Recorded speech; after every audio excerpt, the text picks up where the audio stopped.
Hello friends, તો અત્યાર સુધી જે આપણે આગળના લેક્ચરમાં ટોપિક્સ જોયા એ ટોપિક દ્રાવણ, સાંદ્રતા, સાંદ્રતાના એકમો, આ બધા જે ટોપિક છે એ તમે 11મા ધોરણમાં પણ ભણેલા હતા.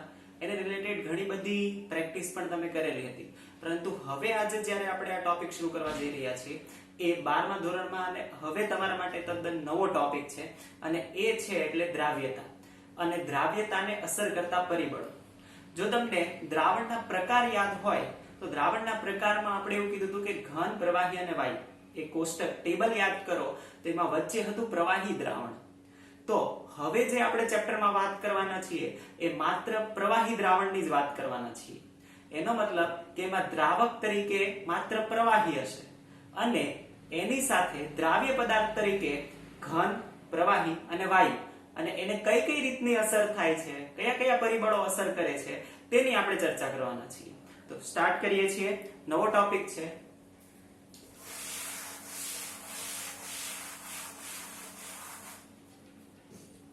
દ્રાવ્યતા.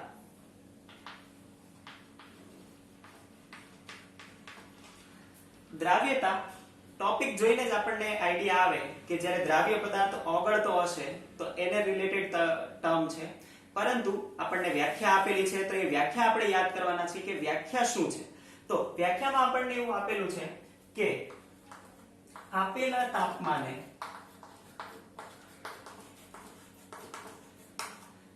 અને દબાણે, હવે આપેલા તાપમાને અને દબાણે, કેમ કે તાપમાન બદલાય તો દ્રાવ્યતા બદલાઈ શકે છે, એટલા માટે આપેલા તાપમાન અને દબાણે ચોક્કસ જથ્થાના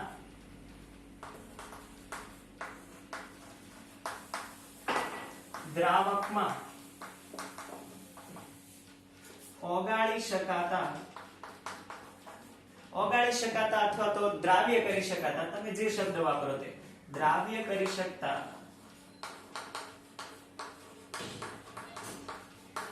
દ્રાવ્યના મહત્તમ જથ્થાને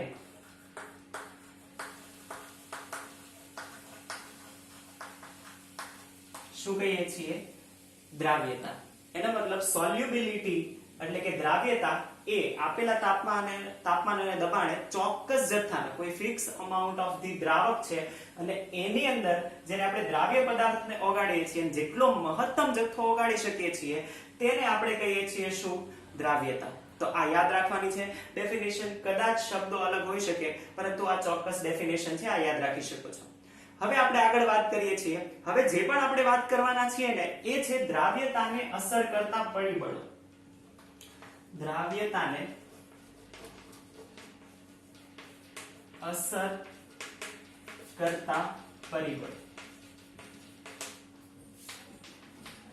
હવે આપણને અલગ અલગ પાર્ટમાં આપેલું છે. તમને જો યાદ હોય દ્રાવણના પ્રકાર ટેબલમાં આપણે પ્રવાહી દ્રાવણમાં પણ 3 દ્રાવણની વાત કરેલી હતી અને એમાં પહેલું દ્રાવણ હતું એ પ્રવાહીમાં ઘન મિશ્રિત કરવાથી બનતું દ્રાવણ હતું, બીજું દ્રાવણ હતું એ પ્રવાહીમાં પ્રવાહી અને ત્રીજું હતું એ પ્રવાહીમાં વાયુ મિશ્રિત કરવાથી. એટલે હવે જે આપણને દ્રાવ્યતાની વાત કરી છે એ આપણને કીધું છે ઘનની પ્રવાહીમાં દ્રાવ્યતા. ઘનની પ્રવાહીમાં દ્રાવ્યતા. હવે આ દ્રાવ્યતા, આ ટોપિક શરૂ કરતા પહેલા તમારે મને એ કહેવાનું છે કે ઘનની પ્રવાહીમાં દ્રાવ્યતા, આ વાક્યને સમજો અને આ વાક્યમાંથી મને એટલું કહો કે આમાં દ્રાવક કોણ થશે અને દ્રાવ્ય કોણ થશે? ઘનની પ્રવાહીમાં દ્રાવ્યતા, આનો જો આપણે અભ્યાસ કરતા હોય તો એનો મતલબ આપણે પ્રવાહીની અંદર ઘનને દ્રાવ્ય કરી રહ્યા છીએ. પ્રવાહીની અંદર ઘનને દ્રાવ્ય કરી રહ્યા હોય તો દ્રાવક શું થવું જોઈએ? દ્રાવક થવું જોઈએ પ્રવાહી અને દ્રાવ્ય શું થવું જોઈએ? ઘન. આ જે આપણને ટેક્સ્ટ બુકમાં બાજુમાં જગ્યા આપેલી છે ત્યાં લખી રાખશું. આ આપણને બહુ ઇમ્પોર્ટન્ટ છે, આપણને ધ્યાનમાં રહેશે તો સમજવામાં, પરિબળોને સમજવામાં ખૂબ જ ઉપયોગી થશે. હવે આપણે આગળ વાત કરીએ છીએ પરિબળ. તો પહેલું જ પરિબળ આપણને આપેલું છે કે કયા પરિબળો અસર કરી શકે? તો દ્રાવ્યતા, આ પહેલો ટોપિક છે અને એમાં આપણને અંદર સબ ટોપિકમાં આપેલું છે પહેલું પરિબળ. હવે પરિબળોને આપણે લિસ્ટ કરવાના છીએ. પહેલું પરિબળ આપણને આપેલું છે દ્રાવ્ય અને દ્રાવકનો સ્વભાવ.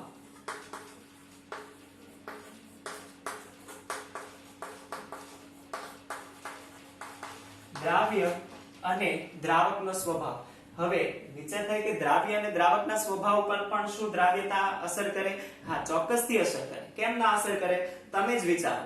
જો પાણી હોય તો એની અંદર હવે અત્યારે આપણે દ્રાવ્ય તરીકે કોણ લેવાના છીએ? ઘન લેવાના છીએ. અને દ્રાવક તરીકે પ્રવાહી લેવાના છે. એટલે એવા જ ઉદાહરણો આપણે લઈશું કે જેમાં દ્રાવ્ય ઘન હોય. તો આપણે વાત કરીએ કે પાણીની અંદર ઘન NaCl એટલે કે મીઠું જો ઓગાળવું હોય તો ઓગળી શકે? હા, ઓગળી શકે. પરંતુ હું એમ કહું કે એમાં પાણીની અંદર આપણે નેફથેલિનને ઓગાળવું છે અથવા તો એન્થ્રેસિનને ઓગાળવું છે, તો શું એ ઓગળી શકે? નહીં. હવે તમને ખબર છે કે એન્થ્રેસિન અને નેફથેલિન આ બધા તે કાર્બનિક પદાર્થો છે અને એ અધ્રુવીય છે, આથી પાણીમાં ન ઓગળી શકે. તો એનો મતલબ પાણીમાં ઓગળતું નથી તો એની દ્રાવ્યતા નથી. તો એનો મતલબ દ્રાવ્યતા એના સ્વભાવ પર આધારિત થઈ. કયો સ્વભાવ? તો આપણે લખીશું કે એનો સ્વભાવ એટલે કે ધ્રુવીય અને અધ્રુવીય સ્વભાવ. ધ્રુવીય અને અધ્રુવીય સ્વભાવ. તો સિમ્પલ બીજું સ્ટેટમેન્ટ એ પણ આવે, આપણે અંડરલાઈન કરીશું. આપણને અંદર આપેલું છે કે કોને અસર કરે, તો આપણને ખબર છે કે આપણે ભણતા આવ્યા છે કે ધ્રુવીય પદાર્થ શેમાં દ્રાવ્ય થશે? તો ધ્રુવીય પદાર્થ ધ્રુવીયમાં દ્રાવ્ય થશે, અધ્રુવીય પદાર્થ અધ્રુવીયમાં દ્રાવ્ય થશે. એટલે જ આપણે કહીએ છીએ કે પાણીની અંદર NaCl દ્રાવ્ય થઈ શકે છે, ખાંડ દ્રાવ્ય થઈ શકે છે. પરંતુ જ્યારે આપણે વાત કરીએ છીએ કે નેફથેલિન, એન્થ્રેસિન, તો એ બધા પદાર્થો બેન્ઝીનમાં દ્રાવ્ય થઈ શકે છે, કાર્બન ટેટ્રાક્લોરાઇડમાં દ્રાવ્ય થઈ શકે છે, કેમ કે એ શું છે? એ અધ્રુવીય છે. તો આપણે ઉદાહરણ લખી લઈએ કે ધ્રુવીય પદાર્થ છે તો એ કઈ રીતે? તો કે પાણી એ પણ ધ્રુવીય છે અને અંદર ઓગળનારો પદાર્થ એટલે કે NaCl એ પણ ધ્રુવીય છે.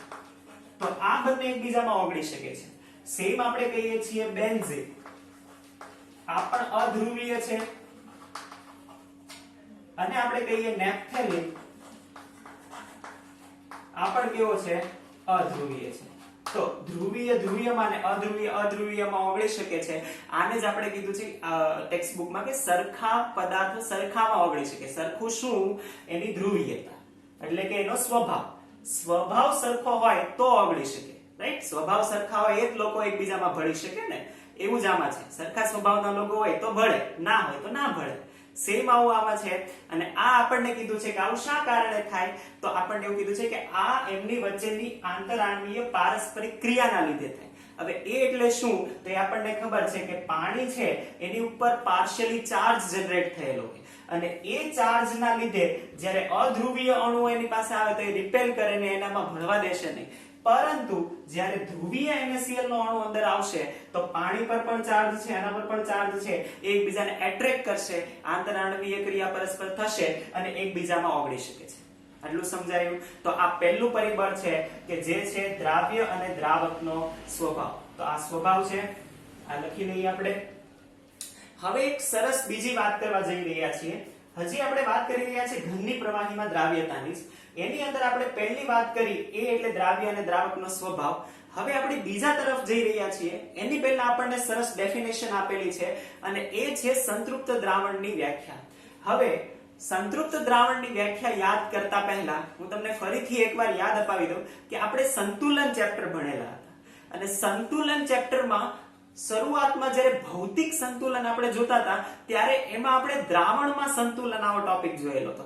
જો તમને યાદ હોય તો રેડિયો એક્ટિવ ખાંડ વાળું ઉદાહરણ આપણે લીધું હતું અને રેડિયો એક્ટિવ ખાંડને ઓગાળતા હતા આવું ઉદાહરણ લીધું હતું અને એમાં આપણે એવું કીધું હતું કે જ્યારે ઓગળે છે તો એ સંતુલન પ્રાપ્ત કરે છે. ફરીથી એકવાર એ રિકોલ કરો, એ યાદ કરો તો તમને ધ્યાનમાં આવશે કે આપણે જે ઉદાહરણ લીધું હતું એને ફરીથી આપણે અહીંયા લખવાના છીએ. તો આ પહેલો સ્વભાવ થયો. બીજા સ્વભાવની આપણે વાત કરીએ છીએ. એની પહેલા આપણે એના સ્વભાવ વિશે વાત કરતા પહેલા દ્રાવ્ય અને દ્રાવક વિશે વાત કરી દઈએ કે દ્રાવ્ય અને દ્રાવક આ બંને જ્યારે મળીને દ્રાવણ બનાવે છે તો આપણે સંતુલન ભણી ગયા છીએ. સંતુલન ચેપ્ટરમાં આપણે ભણી ગયા છે કે આ જ્યારે આવી રીતનું થાય તો શરૂઆતમાં એવું હોય કે દ્રાવ્ય આમાં ઓગળતો જાય ઓગળતો જાય ઓગળતો જાય, પરંતુ એક સ્ટેજ એવું આવે. હવે એ ગ્રાફ ફરીથી દોરતો નથી પણ તમને એ ગ્રાફ ધ્યાનમાં જ છે કે આવી રીતે સ્ટેજ હોય એની દ્રાવ્યતા આવી રીતે થાય, વધતી જાય અને કોન્સ્ટન્ટ થાય. કોન્સ્ટન્ટ થાય એનો મતલબ તે શું છે? એ સંતુલન પ્રાપ્ત કરે છે. સંતુલન પ્રાપ્ત થઈ ગયા પછી તો એનો મતલબ કે આ સંતુલન પ્રાપ્ત થઈ ગયા પછી થવું શું જોઈએ? તો આપણે ત્યારે પણ જોયું તું, ફરીથી એકવાર કહી દઉં કે દ્રાવ્ય જેટલો ઓગળ્યો હોય એ આ દિશામાં જવું એટલે ઓગળવું, અને પાછું આવવું એટલે કે સ્ફટિકીકરણ થવું. એટલે બે વ્યાખ્યાઓ આપેલી છે, એ બે વ્યાખ્યાઓ આપણે ફરીથી અંદર જોઈ લઈએ, અંડરલાઈન કરી લઈએ કે જ્યારે કોઈ ચોક્કસ જથ્થાનો દ્રાવ્યનો જથ્થો દ્રાવકમાં ઓગળી જાય પછી દ્રાવણ સંતુલન પ્રાપ્ત કરે છે, અને આ દરમિયાન દ્રાવ્ય પદાર્થ દ્રાવકમાં ઓગળે તો એને આપણે કહીશું દ્રવીકરણ. દ્રવીકરણ અથવા તો વિલયન. દ્રવીકરણ અથવા તો વિલયન. વિલયન એટલે કે ઓગળવું. અને જે તમે વિચારો કે બહુ બધું દ્રાવણ છે NaCl નું, આપણે મીઠાનું ઉદાહરણ લઈ લઈએ, પાણી અને મીઠાનું, કે NaCl ઓગાળેલું છે. હવે વધારે NaCl ઓગાળવાથી થશે શું કે જો આ રિવર્સ આવે તો શું થવું જોઈએ? દ્રાવક અને દ્રાવ્ય અલગ થઈ જવું જોઈએ. અહીંયા ને અહીંયા ડિફરન્સ શું છે? અહીંયા દ્રાવણ છે. દ્રાવણનો મતલબ બંને ઓગળેલા છે, બંનેમાં ડિફરન્સ નથી, અને અહીંયા બંને અલગ અલગ છે. એનો મતલબ કે જો પાછું આવે તો એનો મતલબ કે અલગ થઈ ગયું, અને દ્રાવણમાંથી અલગ થવું, આને આપણે કહીશું સ્ફટિકીકરણ. અંડરલાઈન. ક્રિસ્ટલાઇઝેશન. જ્યારે આપણે આ ભણીશું ક્રિસ્ટલાઇઝેશન એટલે એક્ઝેક્ટલી અત્યારે આપણને આપેલું છે એટલે આપણે અંડરલાઈન કરીને સમજી લઈએ છીએ, પરંતુ ક્રિસ્ટલાઇઝેશન અથવા તો સ્ફટિકીકરણ એટલે શું? સ્ફટિકીકરણ ક્યારે થાય? કોઈ એક દ્રાવણ હોય, આપણે એક્સપેરિમેન્ટ કરવાના છીએ પ્રયોગોમાં, કે દ્રાવણને આપણે ગરમ કરતા જઈએ ને તો બનશે શું? એક એવું બિંદુ આવશે જેને આપણે સ્ફટિકીકરણ બિંદુ કહીએ છીએ, કે જેના પછી દ્રાવણમાંથી દ્રાવક અને દ્રાવ્ય અલગ થાય, અને એ અલગ થાય એનો મતલબ આપણને દ્રાવ્ય અલગ મળે, તો આ સ્ફટિકીકરણ છે. ટૂંકમાં આ સંતુલન છે. આ આટલું આપણને સમજાય. અને જો આ સંતુલન હોય તો હવે આપણે કહીએ છીએ કે સંતુલન થઈ ગયા પછી, આવી ગયા પછી શું એમાં વધારે જથ્થો ઓગાળી શકાય? નહીં. સંતુલન પરિસ્થિતિ એવી છે કે જે પરિસ્થિતિએ દ્રાવ્યનો મેક્સિમમ જથ્થો ઓગળી ગયો છે. તો અહીંયા આપણને સંતૃપ્ત દ્રાવણની વ્યાખ્યા આપેલી છે, તો એ પણ આપણે અંડરલાઈન કરીશું. સંતૃપ્ત દ્રાવણ, સેચ્યુરેટેડ સોલ્યુશન. સેચ્યુરેટેડ સોલ્યુશન એટલે શું? સંતૃપ્ત દ્રાવણ એટલે શું? તો એ પણ આપણે અંડરલાઈન કરી લઈએ કે સંતૃપ્ત દ્રાવણ એટલે જ્યારે દ્રાવકમાં દ્રાવ્ય પદાર્થનો વધુ જથ્થો દ્રાવ્ય ન થઈ શકે તો તેવા દ્રાવણને આપણે શું કહીશું? સંતૃપ્ત દ્રાવણ કહીશું. એટલે કે મેક્સિમમ જથ્થો ઓગળી ગયો છે. હવે તમે વધારે એમાં એડ કરશો તો એ શું થશે? દ્રાવણમાં એમનેમ બચી રહેશે. આપણે પાણી લઈએ એક બીકરમાં, એમાં NaCl ઓગાળતા જઈએ, મીઠું ઓગાળતા જઈએ. એક સમય એવો આવશે કે તેમાં પછી મીઠું દ્રાવ્ય થવાનું બંધ થઈ જશે. એ મીઠું જે પણ આપણે એડ કરીશું એ વધારે એમનેમ ત્યાં ને ત્યાં રહેશે. તો આ જે મેક્સિમમ જથ્થો ઓગળેલો છે એને જ આપણે શું કહીશું? સંતૃપ્ત દ્રાવણ. પછી કન્ટિન્યુ આપણને આપેલું છે કે અસંતૃપ્ત દ્રાવણ એટલે શું? તો એ તો આપણને ધ્યાનમાં આવે જ કે જે પણ દ્રાવણમાં દ્રાવ્યનો વધારે જથ્થો ઓગાળી શકાય અથવા તો દ્રાવ્ય થઈ શકતો હોય તો એને અસંતૃપ્ત દ્રાવણ કહીશું. તો આ સંતૃપ્તતા અને અસંતૃપ્ત દ્રાવણની વાત કરી છે. તો વચ્ચે આપણે પરિબળો ભણતા વચ્ચે આ સંતુલનને કેમ લાવ્યા? કેમ કે હવે આપણે વાત કરવાના છીએ કે આ સંતુલન, હવે હું ફરીથી તમને યાદ કરાવું કે સંતુલનને અસર કરતા પરિબળો યાદ કરો તો એમાં આપણે તાપમાન અને દબાણ જોયું હતું. હા, તો શું એ તાપમાન અને દબાણને અહીંયા લગાડી શકાય? હા, લગાડી શકાય. તો સેમ એ બંને પરિબળો ફરીથી આપણે અહીંયા લગાડવાના છીએ. જેમને પણ સંતુલન ચેપ્ટરમાં એ દ્રાવણને અસર કરતા પરિબળો, સંતુલનને અસર કરતા પરિબળો તાપમાન અને દબાણ યાદ છે તો એ લખે અત્યારે, અને જેમને નથી યાદ એ એકવાર ફરીથી ટેક્સ્ટ બુક ખોલીને અથવા તો બુક ખોલીને જુએ કે તાપમાન અને દબાણ કઈ રીતે અસર કરતા હતા, તો એ ખૂબ જ અહીંયા ઉપયોગી થશે. દબાણની વાત કરી દઈએ અને તાપમાનને ફરીથી આપણે જોઈએ. પહેલા દબાણની વાત કરીએ. દબાણ વિચારો તો દબાણ શું ઘન પદાર્થને અસર કરશે? નહીં. ઘન પદાર્થ જેમ કે ડસ્ટર છે તો ડસ્ટર એ ઘન પદાર્થ છે, એના ઉપર દબાણ એટલું બધું અસર કરવાનું નથી. સેમ જો પ્રવાહીની વાત કરીએ તો પ્રવાહીને પણ એટલું બધું અસર કરવાનું નથી, એના મોલેક્યુલ વચ્ચે જગ્યા જરૂર છે પણ એટલું બધું અસર નહીં કરે, પરંતુ સૌથી વધારે અસર વાયુને કરશે. તો અત્યારે આપણી પાસે શું વાયુ છે? નહીં.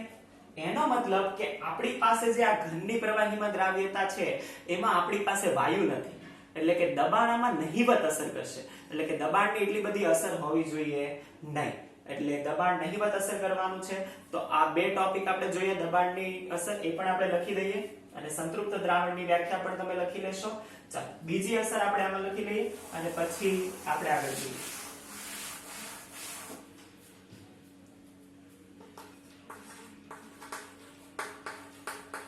દબાણની અસર.